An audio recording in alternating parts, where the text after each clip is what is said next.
Destination Nightmare, the B-Movie Podcast.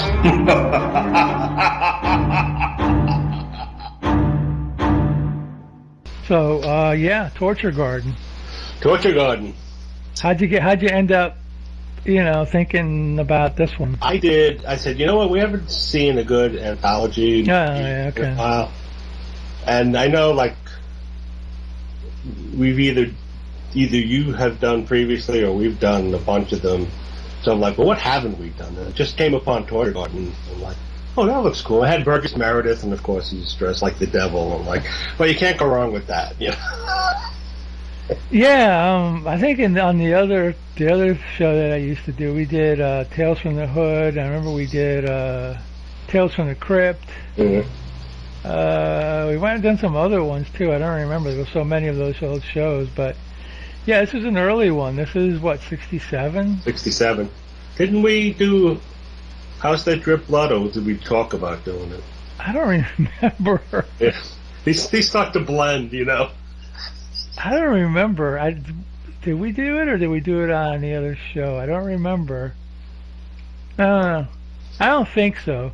Okay. I don't think we did, but I know I've talked about it before on on something. Slow Robots or something like that. No, is there another one that they did? There's some really crappy anthology movies that Yeah.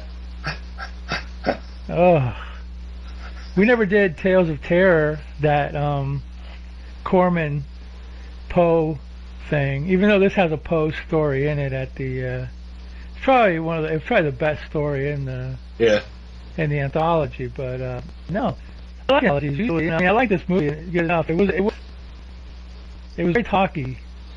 Yeah, it was, and it was Robert Bloch who was a writer who wrote Psycho famously. He was a writer of Psycho. Yeah, so it had a sort of different feel than the Hammer anthology. Yes. And yeah. And Bloch was one of the, what do you call those guys? The Arkham House guys. Yeah. With Howard and. Yeah. Was Lovecraft involved with those guys at all? I don't know if I know he wrote to a lot of writers, but I think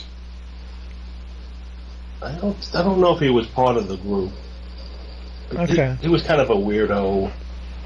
Oh yeah, we're real weirdos. Yeah. I think both his parents went insane. I know his mother ended up in a madhouse. I don't know about his dad, but it's like this. Yeah. I don't know if Howard was. I mean, Howard was Arkham. I think Howard was Arkham House. I think Howard was involved with these guys. Yeah. But I didn't remember if Lovecraft was or not. But anyway, yeah, Robert Bloch, and it was produced by Amicus, who was American producers who went to England to make Hammer-like movies. Right. And they did another one before this. What was it? What was the other one before this? Dr. Terror's House of Horrors. Yeah, the first one they did was Dr. Terror's House of Horrors.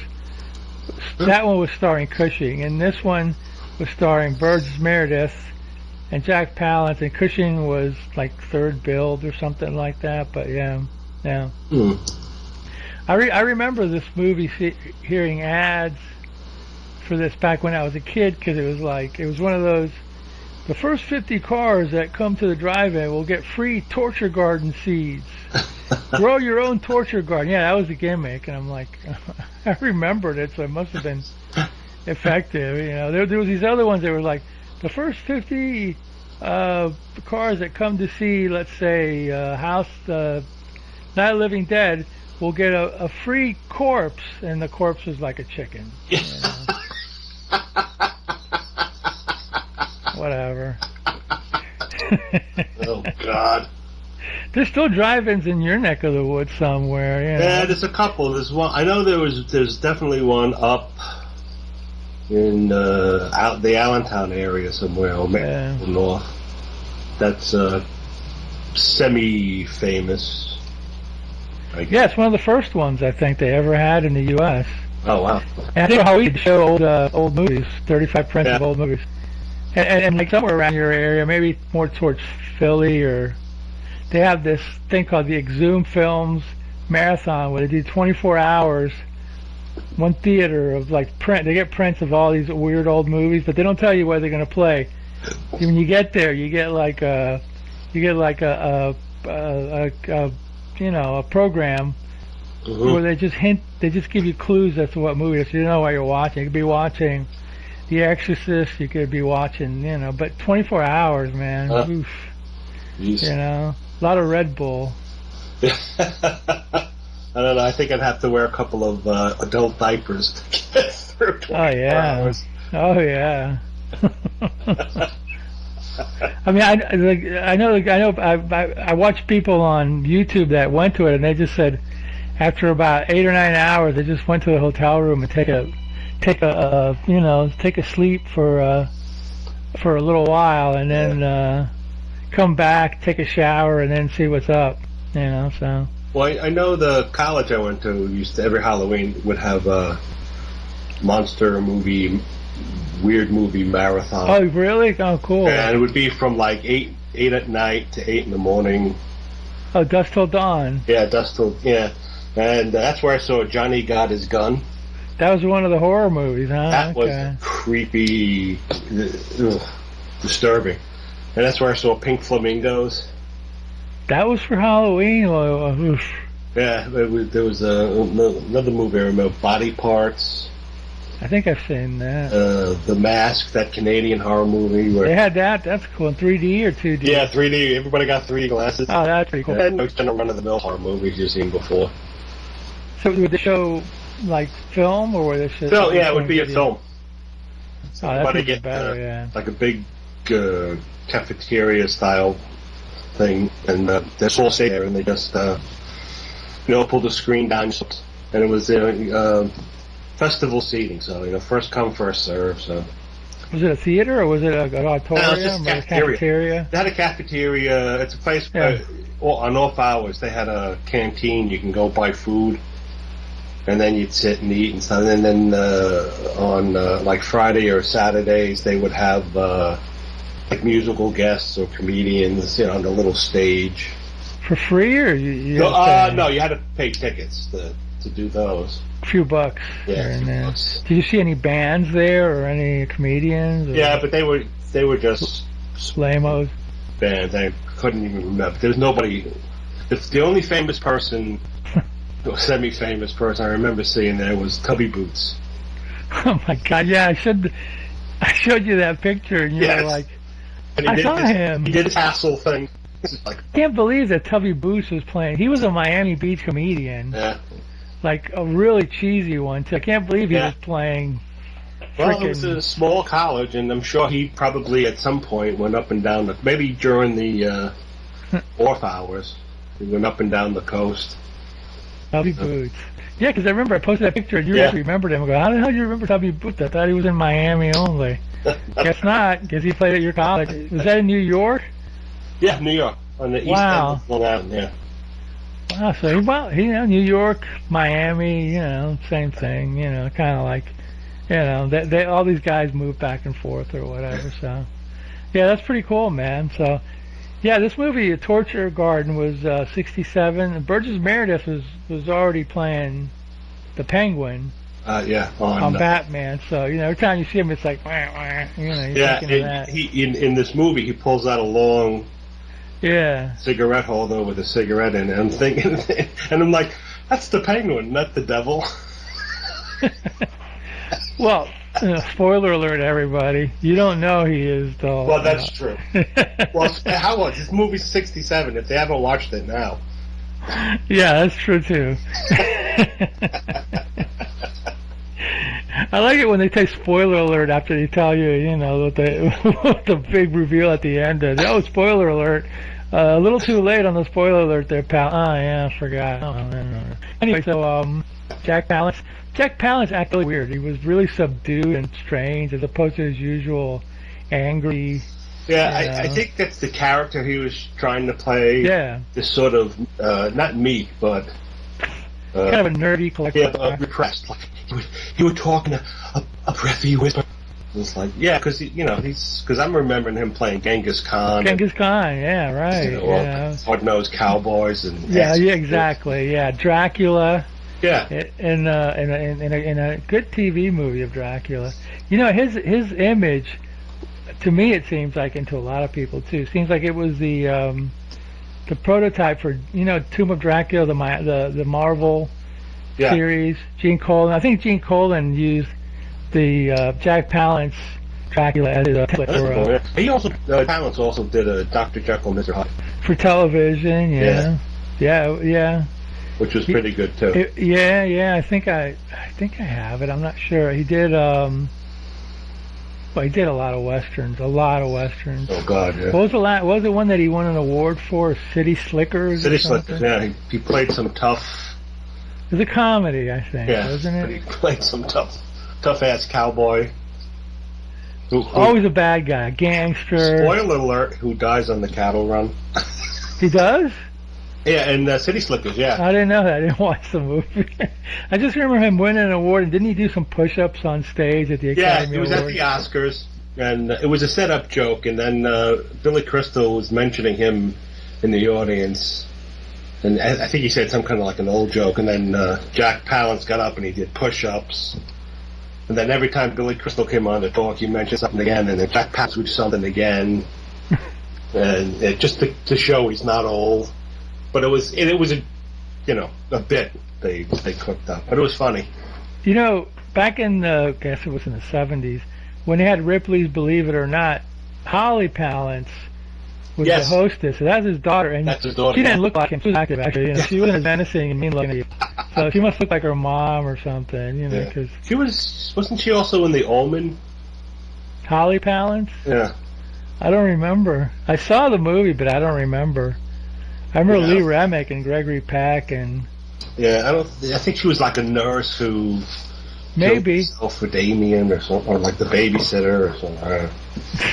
Was like Damien? Did The Omen have any connection? That didn't. But I'm just going to say it anyway. It didn't have anything to do with Rosemary's Baby, right? No. He wasn't supposed to be like Rosemary's Baby growing up or anything like that. No. Okay. No. Although I think it's. I'm sure Rosemary's Baby had a strong influence on The Omen, but that was back then with the satanic panic. Yeah. All, playing records backwards. Well, they did a TV movie because Whatever Happened to Rosemary's Baby, and I never watched it, but I know they did one. TV got in on it too. They got in on all the weird witchcraft crap or whatever. Yeah, that was the big thing in like the mid to late 70s. Yeah. There was a lot of movies, movie of the week. Where I think that they were trying to compete with the drive-ins because they were a lot of the times they were kind of making exploitation movies. Not all. Yeah. There were some dramas, but they were making kind of like tame-ish, Gargoyles, Night Stalker, you name it. Whatever Happened to Rosemary's Baby. Not Wait Until Dark. What was the one with Kim Darby? Don't Be Afraid of the Dark. Don't Be Afraid of the Dark. Yeah. The one with the kid that lived in the walls. Was it Cross Space or something like that? Was that Robbie Benson? Robbie Benson was in one. Somebody like that. And there was one of them with Jodie from Family Affair. It was called Something Evil. Yeah. And he was kind of like a possessed kid, and that was right before The Exorcist. Yeah. So TV was really.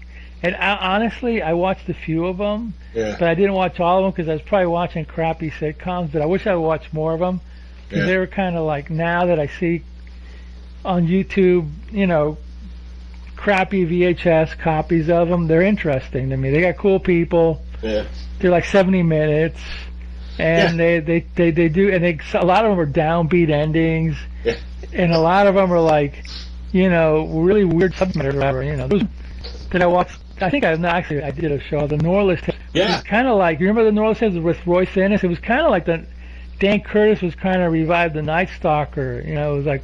Yeah, he. That was supposed to be a pilot for a TV series. Right? That never took. And there was another one with Robert Culp and Gig Young. Spectre. That was supposed to be.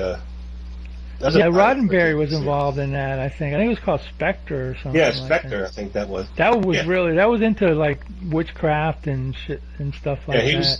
The premise was he was going to be a supernatural detective going around the world. Looking for demons and ghosts and whatnot. And then that's also around the time Night Gallery was really... Night Gallery, yeah. Classic, yeah. And then there was that other show with Gary Collins, the Sixth Sense. Being incorporated into the syndicated Night Galleries, which is very weird. My friend was watching those, and he was trying to figure out what did they use, what didn't they... I mean, it was basically they took Rod Serling, they had him introduced as pretending it to be Night Gallery, and then all of a sudden it's like Gary Collins, you'd see that and you go, oh, it's a Sixth Sense. And Sixth Sense was an hour show. They cut it into a half an hour for that. Yeah, they really did a lot of heavy editing on some of those shows, to the point where sometimes they're like, what the hell's going on? Yeah.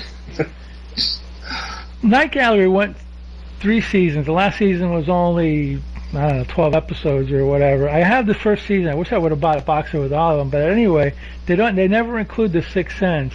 Now there's I don't think there's an American version DVD box set of the Sixth Sense.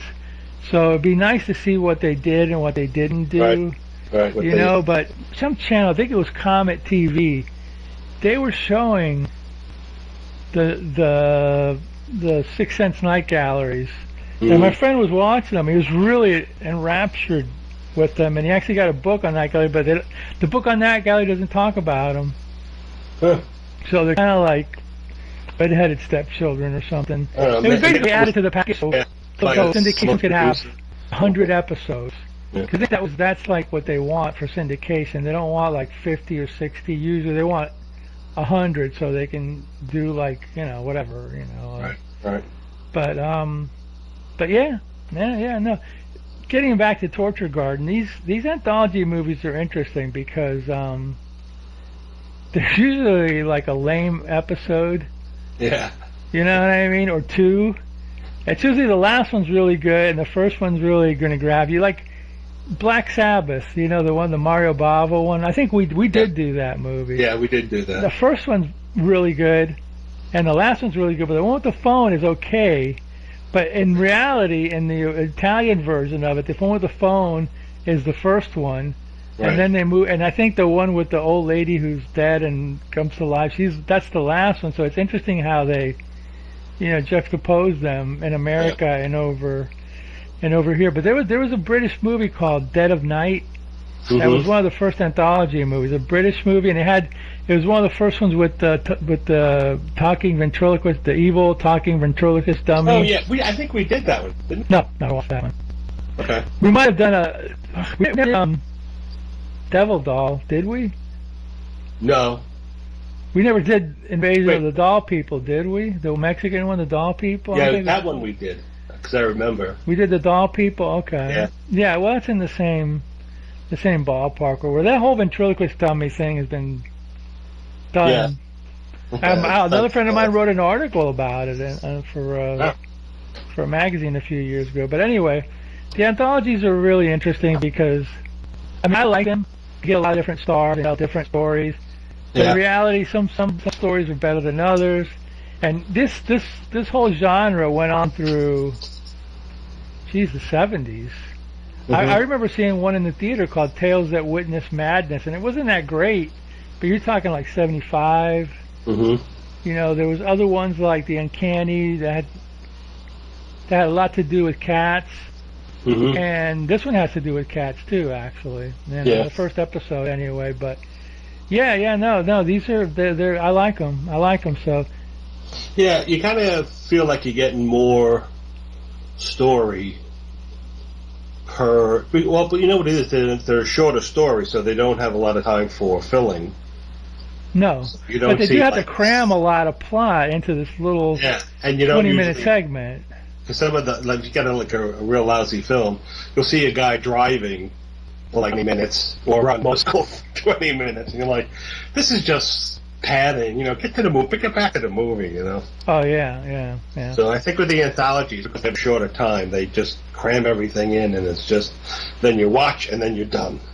And then the next one comes up, watch and done. My favorite one still is Tales from the Crypt, probably because at that point in my life I had never seen an EC comic book, and I read about it, they promoted it so much, and then when I saw it at the theater, my local theater, I was really impressed with it. But you're talking 72, so it was a little more graphic. Even though there's a scene in the, well, let's talk about the movie. In the first episode it starts off with a carnival, right? Yeah, it's the carnival, and there's a Barker talking about come in to see the torture garden. Your dreams will be fulfilled. Did you ever go to a carnival that had those rides? Like the Monster House or the Creepy House. I used to when I was a kid. I used to. Yeah, I can remember the first time I went, my mom took me, and as soon as we went in and I saw the first skeleton, I just ducked my head down. And I kept it down the whole ride. I was so scared. I was like 7, maybe. Oh, man, that's funny. My mom had a good time with it, though. But I just... So anyway, it starts off with a carnival, Yeah, and there's a Barker coming in. You see someone hands the ticket taker money and gets a ticket, and they walk in. And then you see Burgess Meredith talking about some... he's talking about some torture thing, and then he's up, and he's... it wasn't much of a... But they electrocute a guy. Yeah, he goes on this long spiel about electrocuting, killing a guy, and do you feel sorry for him and stuff. So he pulls a lever, and everybody jumps because the machine goes, and there's a real person sitting there, but he doesn't do anything. He's just sitting there. So then he's, well, it's the end of the show, and people are like, well, it wasn't that scary. It goes, but I have a special torture gun for 5 pounds. And it's like there's like 4 or 5 people, 5 or 6 people there. No, it's 2 girls. 2 girls. Is Peter Cushing one of them? No, Peter Cushing was not one. It was 2 girls and 2 guys. It's a guy. The guy at the beginning. It was a guy with the blonde hair. 2 girls. Jack Palance and another guy that's Michael Ripper. Michael Ripper. Yeah. Michael Ripper. From all the Hammer movies. They had to get somebody from all the Hammer movies. And so they all pay their 5 pounds and go in, and he reveals some Greek goddess. I forget her name. What was her name? Oh, it was with an X, I think. She's sitting there with a weave near a loom, and she says, each colored thread is a human life, and then she can end this life, and she's sitting there next to a loom and holding some threads in one hand, the other hand has the big shears. So he's saying, do you dare to, look into the evil within you, and blah blah blah, again more spiel. So he gets the first guy to look into the shears, and he kind of hypnotizes them, and then that begins the first story. Yeah, well, the first story is like he's like a kind of like a playboy type, but he needs money. Yeah. And he goes to see his uncle. I think it's his uncle, and his uncle's like on his deathbed or whatever, Yeah. And his uncle's like, man, he looks scary as crap, but he's like, his uncle don't want to give him any money. Yeah, his uncle's in a wheelchair, has a bad heart. And so the uncle doesn't want to give him money. So then they're arguing, and his heart starts to go, and he tells his nephew, get my medicine on the mantle. And med's like a bottle of booze or something, but it was like... in these movies, it's always the guy's in a wheelchair, and his medicine is always... across the room on a high shelf. I mean, that makes if it was me, I'd have the bottle with me all the time. Yeah, right. So he holds the medicine out for his uncle, saying, you've been seen in town paying for goods and stuff with gold coins. I want to know where your treasure is, where your hidden money is. And the uncle's like, give me my medicine. Yeah, because the uncle says he's broke. Yeah, the uncle dies. Yeah, right. He knocks the glass. He gives him his medicine. He puts it on a chair. When the uncle goes Right. to get it, he just knocks it out. Right. So then the uncle dies. And then the next day, he's looking at the floor, sign off it later and such. The And, doctor's like, what time did he go? I don't know. That's all right. We'll say 7. right. It's like, who cares? Yeah, whatever. Yeah, So no, then I'm done with it. starts- I got to go home and, whatever. He starts tearing the house apart looking for the hidden treasure. And again, he's like looking in drawers and stuff. It's like, looking on top of shelves and it's just like, all right. So, and then he like sees under the bed. So he opens it, goes downstairs, and He sees a coffin, right?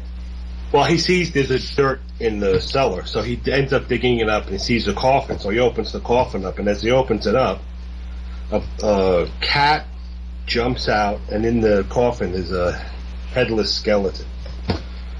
So then the cat's looking at him, and they do a close-up of the cat's eyes, and he's saying yes, and the man's looking, he's getting all like hypnotized-y and stuff, and goes, yes, I can hear you. Your name is, I don't know, Yeah. He says, yes, if I do your bidding, You will give me the red you'll give money. me money. Yeah, so the cat says, who's actually a demon, he's saying, I'm hungry, I need to eat. So he goes, the man goes upstairs, and he sees that there's a tramp sleeping in his barn or something. So he kills the guy with the pitchfork, and the cat's giving him the eye. So then he goes back downstairs, and he I guess the cat told him where to dig, so he digs up a treasure chest of gold. And then it's the next day, and the cat's like still hungry, so he wants him to kill the woman, the caretaker. the nurse, yeah. So he says, "No, I can't do it." And the cat like staring at him, and he starts grabbing his head and screaming, "All right," he's in pain. "All right, I'll do it." Again, the next day, the nurse comes. He kills the nurse. Then he puts both the tramp and the nurse's body in the big trunk, and he's just he's pulling it out of the house to get rid of the bodies. And the policeman comes along and says, "Oh, by the way, there's a tramp, running around the village, and don't worry, he's harmless, but just we have to let everybody know that there's a tramp around." All right. So the guy, "Oh, thank you." So then the police officer goes, "Oh, you have a heavy trunk here, let me help you." And he bends down to grab one of the handles, and he sees blood. So then the guy gets arrested. They find bodies. They find 2 bodies. Yeah, 2 bodies are in the trunk. They don't show you the 2 bodies. No, they don't show them. Show you the blood of them. Then he's in prison, and a psychiatrist is talking to him. He's saying, "Don't you realize the cat Mantovani is a demon, and my uncle buried him away in the dark, and and the cat needs to feed, and he's scratching at your brain to because he feeds holes and that." So then the psychiatrist goes, "Okay." So they leave him alone in the cell. He goes, "No, don't leave me alone in the cell." And he turns around, and there's a cat sitting in the window. Same cat, Same cat looking at him. And so then the guy, the jailer, comes in and looks and says, "What's the matter?" He goes, the demon cat's there, and he points to the window. Of course, there's no cat. So, nobody believes him, but he's in the jail. So the jailer leaves, and then you see like the police sergeant's office. He's sitting there. and the cat shows up. Well, but this before, he's right up, and then you hear the guy screaming. That's right. Horribly. So all the cops rush into the cell, and you see the guy's laying there, but he has no head. And so like, oh. So then the police sergeant goes back to his desk, and he starts writing.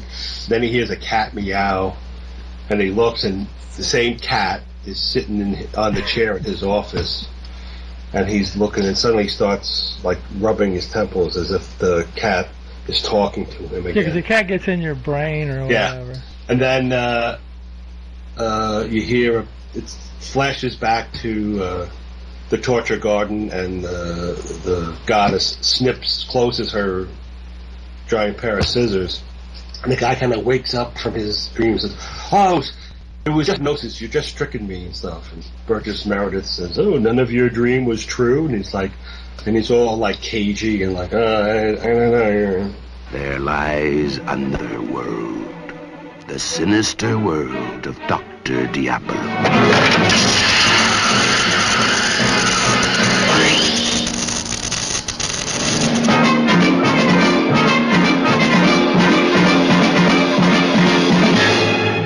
The real torture garden. It is not for the faint of heart.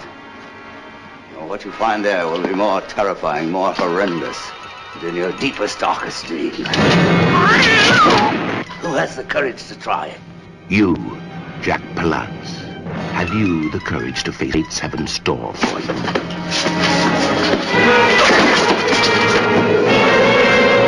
You, Burgess Meredith, as the devil incarnate. What horror will you next reveal? You, Beverly Adams, what lies beyond your dreams to bedevil your future? The torture garden. Many people walk the length of its terror. No. I'll do it! I'll do it!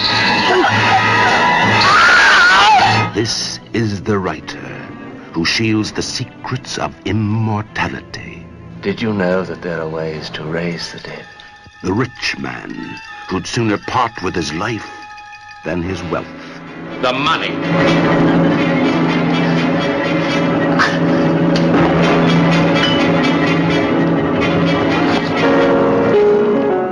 The torture garden. It's where the devil calls the tune to play a concerto of fear. There's a man out there with his head all...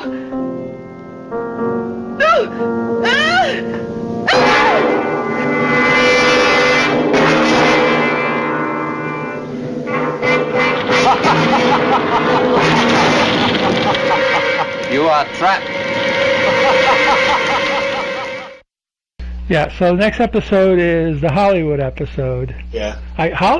It's weird. This is a British, somebody mentioned this in the review. This is a British anthology, but doesn't feel very British, you know what I mean? Yeah, I think it's... They got the website, the Wikipedia page up, and it was... Columbia Pictures was providing the budget, which is why Jack Palance and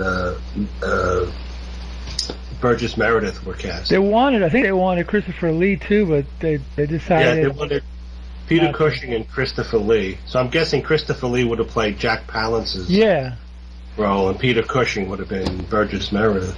But they already did a movie before this or after. It's called The Skull of Marquis de Sade. So maybe, I don't know. I guess they wanted Americans.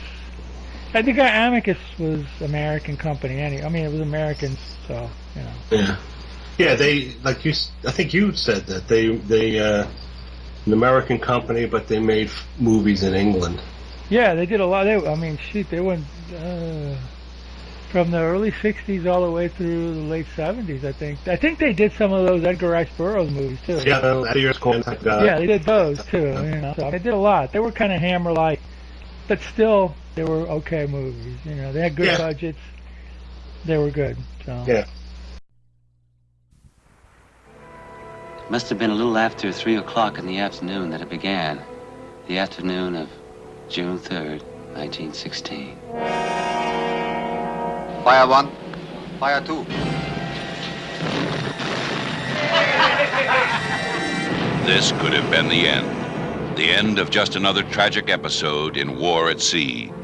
But for the few survivors of a torpedoed merchant ship and the crew of a German U-boat lost in the frozen South Atlantic, it was the beginning of an incredible adventure.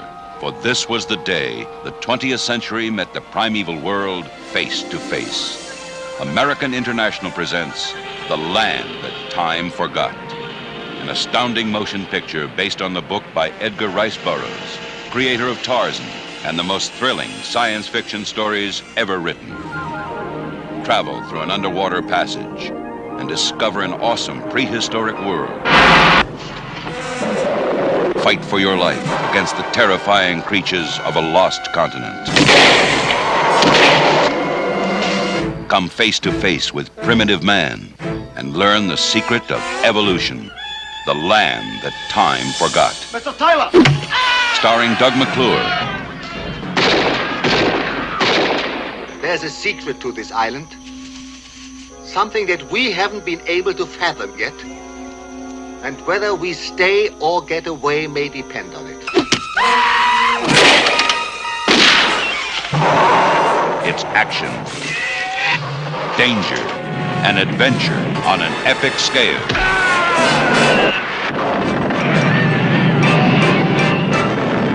How much longer do we give them? We're not leaving without them! Forget Skipper! What's your name, please? You will never forget Edgar Rice Burroughs' The Land That Time Forgot. By the 60s, a lot of studios, and I might be wrong on this, but I read about a lot of actors in the 50s and late 60s were being released from their contracts from the studio, so they were free agents. So they were on their own to hire their own agents and get whatever. And a lot of them went to Europe because, I don't know, they got money, nice vacation, you know. And they made some good movies and a lot of, you know, movies. Because all those Euros were like American money, Italian money, Spanish money, German money. So they would get actors from each country, and that's where they could sell it to, and then they would dub it in 3 languages. And from what I understand, like say Clint Eastwood was doing his movie, he would be speaking in English, but the guy who was acting opposite him might be speaking in Italian. And then afterwards they dubbed it, so it's very weird. Yeah, it must have been. Although maybe that's why they work better. I mean, but anyway, this movie was made in English, of course. So yeah. So second episode, the starlet girl or whatever. Yeah. So she's going to meet a producer for a movie, right? And he ends up at a bar. She ends up being 2 other guys. It starts with her roommate is getting ready for a date with this big producer, and she's running late. So the actress offers to iron her dress, and ends up ruining it on purpose, so that the girl can't go. So the actress ends up going out with the the producer. brunette. Let's just say they're both out. Yeah, she goes. Yeah, out. the brunette, and then so they're at the restaurant and bar, and then the producer sees 2 friends, Robert Hutton, who's an actor, and another big producer, and he goes over and introduces them. So the brunette actress is talking to Robert Hutton, and he's kind of aloof and weird. And yeah, there was one scene where she orders a dinner, and she goes to him, "Are you guys going to eat?" And he goes, "No, we're vegetarians." And I go, that was weird. I didn't this one out till the end. So I thought they were going to turn out to be vampires. Or cannibals or something. I don't know. Yeah. So anyway, so she's talking to Robert Hutton, and the big producer and the producer who took out the actress are arguing. So then the producer gets angry and storms off, and then the big producer goes back to Robert Hutton and the brunette, Beverly Adams, and they're talking. And, she notices they're not eating or anything. In the meantime, the small-time producer goes, he gets drunk in a bar, and he drops the name of the big producer, and the bartender calls the big producer, and he goes, "All right, well," so then the bartender gets him drunk, producer drunk, and then he drives him home and puts him in a garage, and then knocks him out, and then turns the car on, so the exhaust kills him. It looks like a suicide. So in the meantime, the Robert Hutton and the other producer. Yeah, and the girl, they're going to set up a test film for her because they're going to bring her into the movie, and she's trying to get flirty and close to Robert Hutton, and the big producer saying, don't bother because he's not your type and he's not worth it, or whatever. He's like trying to warn her off. So then you see Robert Hutton leave with 2 guys, And so the girl's sitting there in the dressing room getting ready, and the big producer comes in and goes, "Oh, where's Robert Hutton?" He says, "Oh, he left with two men." Two guys in trench coats. Yeah, two guys. And he goes, "Oh, he left with the two biggest gangsters, in town. We'll have to follow." So they run out, and they see Robert Hutton get in the car with the two gangsters and drive off. So they get in the car, and they drive off. But then you hear a gunshot, and you see Robert Hutton's body roll down the hill, and he's got a bullet hole in his head. And then the big producer and the Beverly Adams come up, and she's looking. She sees that he's got a bullet on his head. The producer says, "Help me get him up. We're going to take him to Suncrest Sanatorium." So they load him in the car, and then they're in the waiting. Then the scene changes, and they're in the waiting room. And then the Beverly Adams is in the waiting room, and then the big producer comes in and goes, "Oh, he's going to be all right. He's A-okay. Dr. Helm." Now you can be okay from a shot in the head, Yeah, she's like, "Well, how? He was shot in the head." And he says, right "Oh, between no, the eyes. Dr. Helm is like a great doctor," and Dr. Helm comes in and goes, he looks like East European or whatever, and he goes, "Yes, your friend is still alive." And so, it's the next day, and then she sees Beverly Adams comes into the studio to do her filming, and she sees Robert Hutton acting, and he looks at her, and she sees that there's no mark on his forehead. So she's like, "Oh, that's weird," and she goes, "There's something weird going on." And the big producer comes in and goes, "Well, what you saw was Robert Hutton's double." Yeah, right. That's right. I forgot about that. She's like, "Oh, that's bullshit. That's bullshit." Because I was doing some reading over the weekend, and I read that you supposedly died in a boating accident where your rib cage and your skull was crushed. And he's like, "Oh," he was like, talking about. So then that evening, she's at the end of the day, she's talking to Robert Hutton, and they're arguing. He says, "No, don't fall in love with me. You can't." I forget how. She gave him a watch or something. She was really like. Yeah, she gave him a watch as a gift. They go, "You can't afford this," and she's like, "Oh, but I want to give it." She says, "No, don't get involved with me. You don't understand." And they end up fighting. Not. And she accidentally scratches his skin and reveals steel under his face. And then he's like, "Well, he explains to her, well, Dr. Helm is, what he does is he's found so he puts it in the body of a metallic robot, whatever." And she's like, "What?" And then the big producer comes in with, I think it was with Dr. Helm, and then he says, "What's going on?" He says, "Well, I told her what's going on because she scratched my face and saw the metal and stuff." And they're like, "Well, she knows too much." He's like, "Well, I won't say anything." No, it's too late. So they kidnap her and take her to Dr. Helm's. Yeah, and the last thing you see, they're at a premiere. Yeah, they're at a premiere, and she's there, and she's kind of mechanical, and you see a bunch of fans going, "Oh my God, there's Beverly Adams. She's such a doll. She's a living doll." And then Beverly Adams is just looking blankly off into space, and I wasn't expecting that, so it got me. That was. Yeah. I don't think it was great, but it was different. It was kind of, maybe it was a little jab at Hollywood actors being a bunch of robots anyway. Yeah, probably. Mannequins, robots, or whatever. Yeah, the movie's on right now. There's a scene where she's coming in, and she's just like, she's got like her face all painted real white, and she's just like staring blankly. She's good. She really looks a lot more robotic than she did in the earlier scenes or whatever. So yeah, she's very pretty too. Yeah. Yeah, I guess the premise of this movie is that like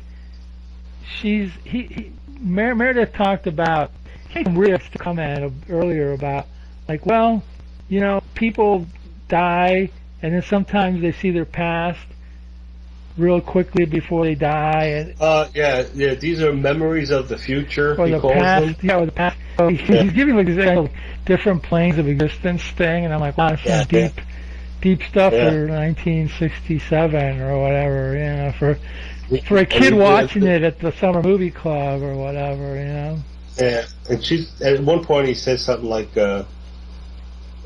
"These are warnings." Yeah. For things that may occur, and it's sort of like, if you look into your soul and look at your evil part, it was, that kind of existential stuff. Weirdness or whatever. But the whole thing about like your different, your past and your future, it's like, okay, getting kind of metaphysical on me here, but like I said, for like a 10-year-old kid watching this, you go, huh? Yeah, that's true. This was directed by Freddie Francis, by the way, who was mainly known as a cinematographer, Academy Award-winning cinematographer, and he did a few of these movies, so he's very good, and it looks very nice and all that stuff. So got to mention Freddie Francis in there.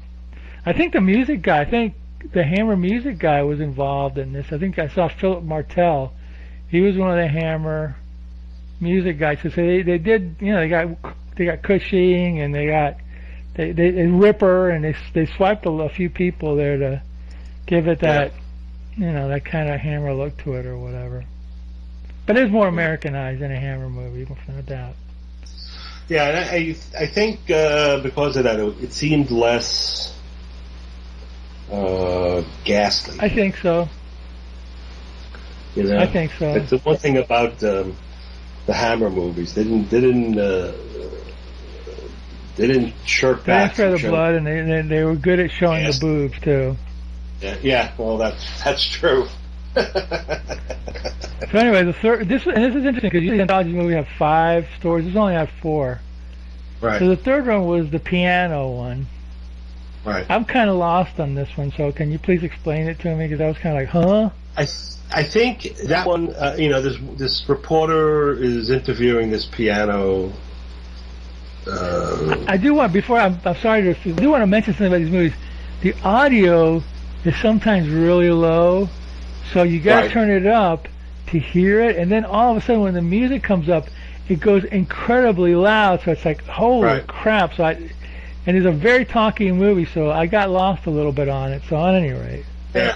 The piano one, she's a reporter, she's interviewing this world-renowned pianist, and he's a weirdo and a loner, and a mama's boy, and so she wants to marry him so that she can be the wife of a famous. She falls in love with him. Impresario. Well, but she's selfish. It's right. She's trying to get him, pull him away from his piano. So he loves playing the piano, and he calls the piano the Greek name for music. And he has a big portrait of his mother hanging in this big empty room. It's just a piano, and he talks to the piano, and he plays beautiful stuff. And she's like, "Oh, it's just a piano. It's just wood and metal and string and stuff." She says, "No, he's to him it's more alive." And I got the impression that his mother, because his mother gave him the piano, was it the soul of the piano or something? Possessed the piano. Yeah, I see what you mean. Yeah. So she's no doubt. Yeah, definitely. Yeah. That's the more she got her claws into him and tried to pull him away from being which is funny because at the one time she wants him to be. She likes that he's the world-renowned concert pianist, but she also wants him to pay more attention to her, and she's pulling him away from practicing and stuff. He's falling in love with her, and the piano's getting jealous. Yeah. So then she's like, "Well, let's go away. You're overworked, and he can't play the piano anymore because the piano's angry." So he goes to pack. And then she hears music playing, so she walks in and thinking it's him, and the room is empty. It seems empty, and she's looking around, and suddenly the piano goes by door in the corner room in the shadow. moves and shuts the door and it starts And slowly it starts moving. playing the death, the death, dun, dun, It's playing da, the yeah. So she's backing away, and suddenly the piano gets her close to the window and pushes her out the window, and she falls to her death. That was strange. That was a strange one, yeah. That was strange. Although I kind of...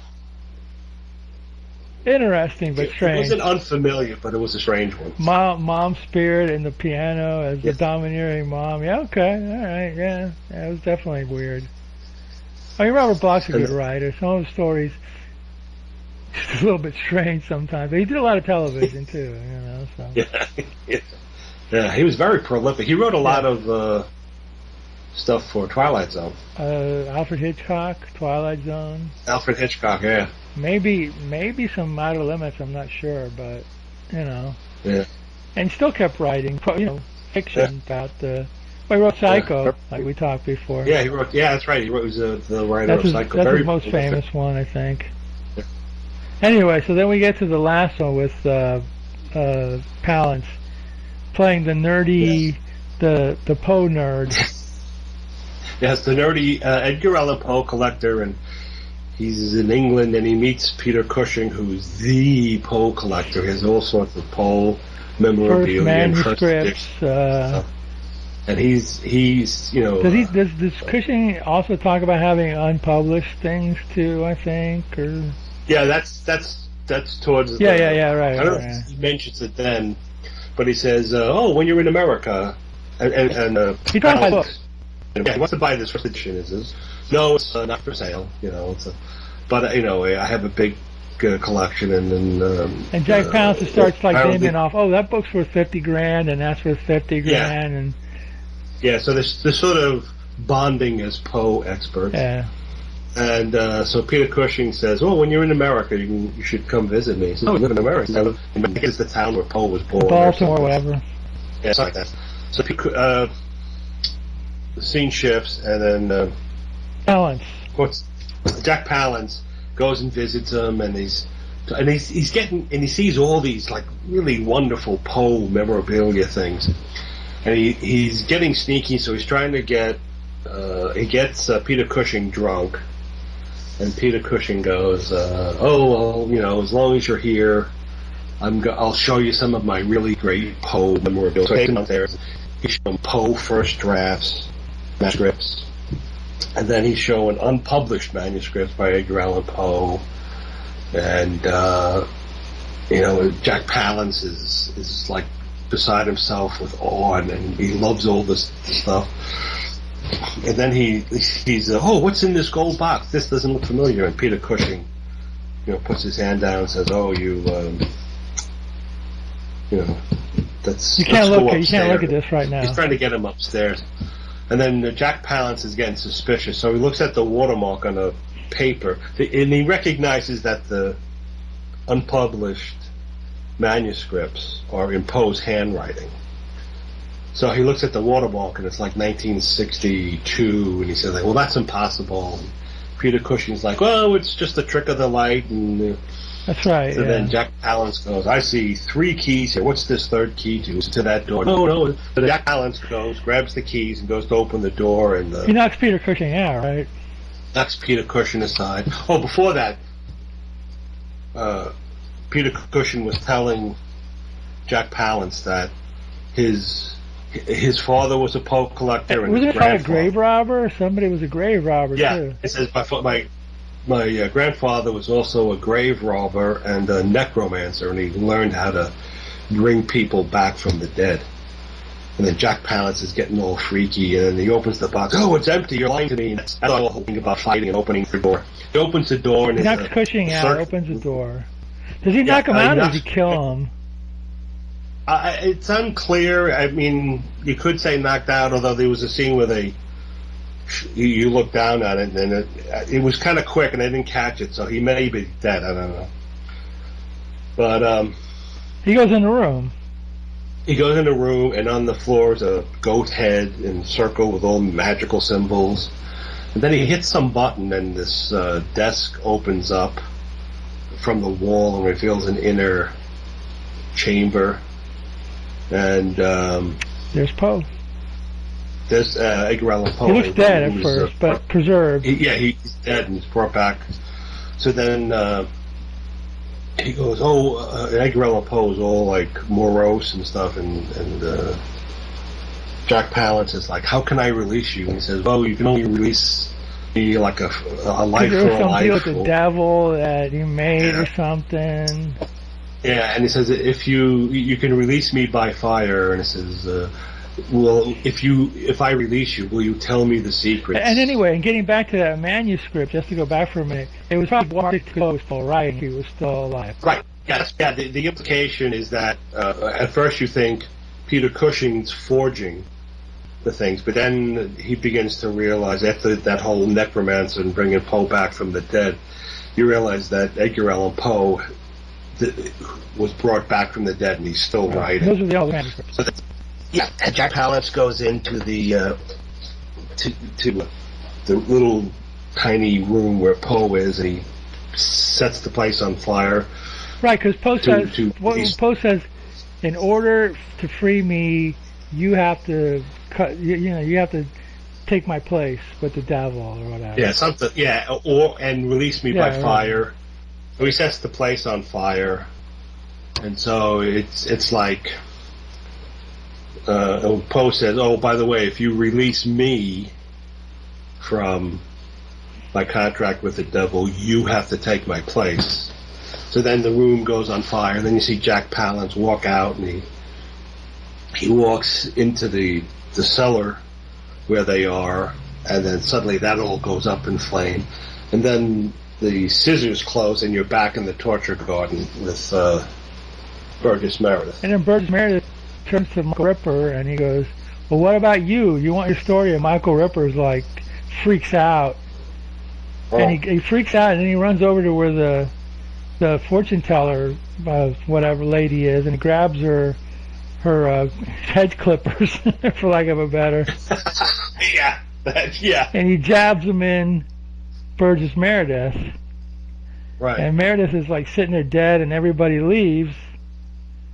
Everybody freaks out and leaves. And then Meredith is like, all of a sudden he starts laughing, and he just turns to the camera and he says like, ha ha ha, they think they could have got me. And now he's like, got devil horns and...